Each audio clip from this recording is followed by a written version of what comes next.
Does this movie receive too much undeserved hate, or is it justified? Way too much undeserved hate for me. Right? That's what I was thinking. Yeah. Because people, we saw the reviews before, the numbers, and we thought Ben Affleck, and we're like, all right, trash can movie incoming. I watched this movie, and I was like, I'm not getting that at all. It's not fantastic, but it's not awful. It's similar to me to like the old school Ben Affleck hate. The hate for this movie is very similar to me. This movie got Nickelbacked. It gets Nickelbacked. Yeah, okay. Like, people think it's cool to hate on. You're ahead of me. You're ahead of me. Yeah. That's exactly what it's Nickelback. It's Nick Cage. It's that. It's like, oh, it's cool to hate Nickelback. No, I'm sorry. You may not love every Nickelback song, but I'm sorry. I was there when I was listening to Nickelback, and they're not as bad as you're going to go ahead and make it sound. There's a Nickelback song in this movie, by the way. There is. We love having this like revisionist history where we're supposed to hate something, but like, let's not pretend like in the moment we weren't all jamming to Nickelback, and we weren't all loving these Nick Cage movies in the moment, and we weren't all enjoying this Daredevil movie in the moment like I did. So honestly, this movie is very decent. I think it did a good job of a superhero movie in the early 2000s. I really enjoy the imagery of this movie. Like I said, I think it inspired a lot of the visuals and the tone of the Netflix series, which did so well. Whenever we watch movies, I watch it. I have my organic, natural reaction, and then I go into research, and then I go to other forms of media. I go to YouTube channels. I see reviews. And if I'm not completely up to date on why a certain movie is held in high regard or why a movie is so hated, I'll go and watch a review video. And I gotta say, the review videos I watched seemed super biased, and it seemed like people just latched on to something they hated and then just unapologetically just bashed it. And don't get me wrong, we do that all the time. Like, we love ragging on stuff, and like, you especially, if you smell blood in the water, like with Hulk, like, you are going all in on like, this is a terrible movie. That was justified. But I feel like we have a lot of people just like, least.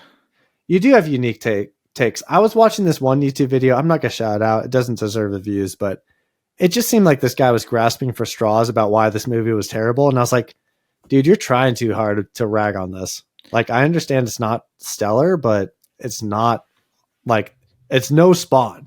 I'll say that. This is the same year as Hulk. And you know how we feel on this podcast about Hulk. I'll go. You just watch me go.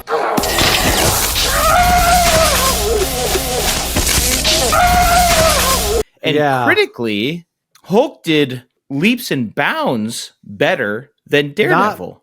Not leaps and bounds, but technically it did better. What did this get? Let's talk about it. Per our 5 numbers, this comes out to an average of 48.2 out of 100. We'll scroll up to Hulk. This had an average of a 51.2. I don't think it belongs in the same vein and the same league as Hulk. No, and that was my leaps and bounds thing. I was looking more at the Rotten Tomatoes critics. There is a 20% difference, 20% benefit to the Hulk. And then Metacritic, there is a 12% increase. If I'm juxtaposing it to 2003's Hulk, this stuck to canon for the most part. I pointed out the one part against canon, which was Elektra's dad working for Fisk.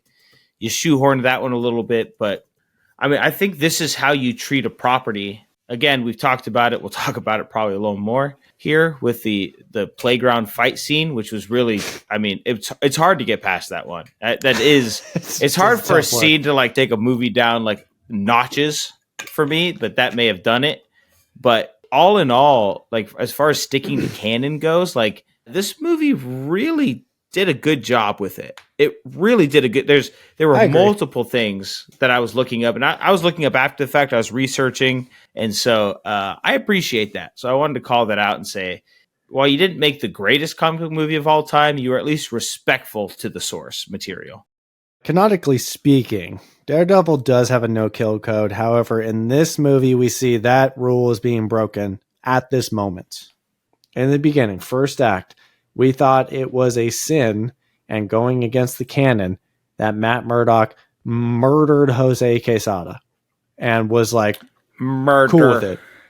He was cool with it. It was more like Matt Murdock is what I'm saying. Nice. What I'm saying, boys. Flings him into the tracks. He breaks his back. I'm like, all right, Daredevil's going to walk up and save him because Daredevil doesn't kill people. Just like 1989's Batman, this Daredevil's built different, and he doesn't give a f*** because he lets Jose Quesada fucking get split in half. It reminds me a little bit of Christopher Nolan's Batman Begins, where he's like, I'm not going to kill you, but I don't have to save you. Kind of like you're kind of laying in your own grave.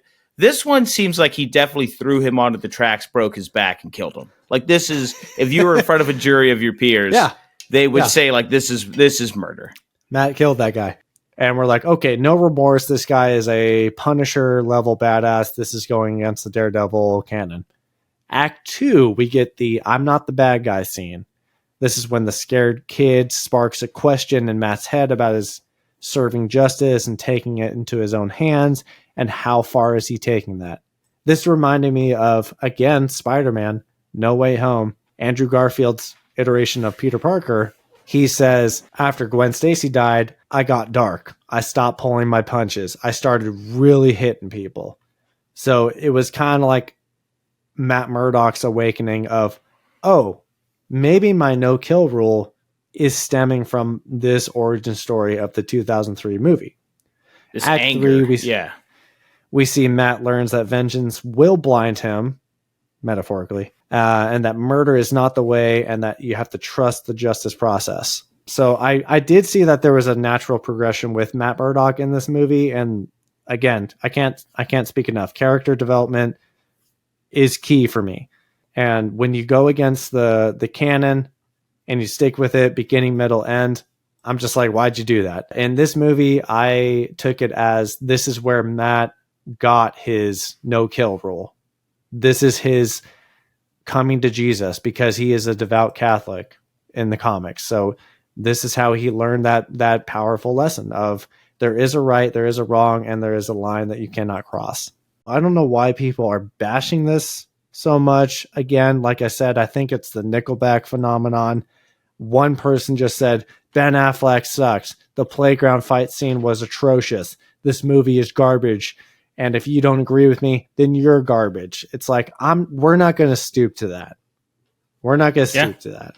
I'm just like, I'm appreciating the imagery and the visual storytelling in this movie a lot for what is maybe making up for the cheese in this movie. The playground scene, like we touched upon, is atrocious and very unnecessary. His physicality is super overpowered when it comes to traversing in this movie, when he's just a regular guy. He's like jumping off 60 feet buildings and landing on his legs. I wrote down he does a lot of Hulk jumps.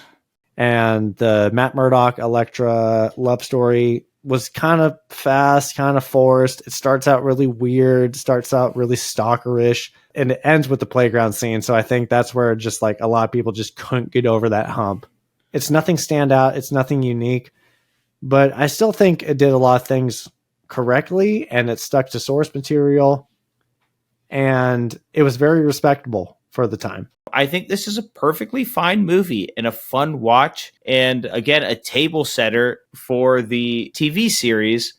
And you know that it was a good film in say 80% of its capacity when they took this much inspiration from it moving forward. I can relate to you. Are we kind of coming at this with a Matt Murdock philosophy of fighting for the little guy, fighting for the beat down, the banished, the whatever the hell My Chemical Romance says in the Black Parade song? It's more in line with a modern superhero movie than anything else we've watched up to this point. Mark Steven Johnson, although you've only done Jack Frost and Christopher Robin up to this point, like, you know, you did a good job.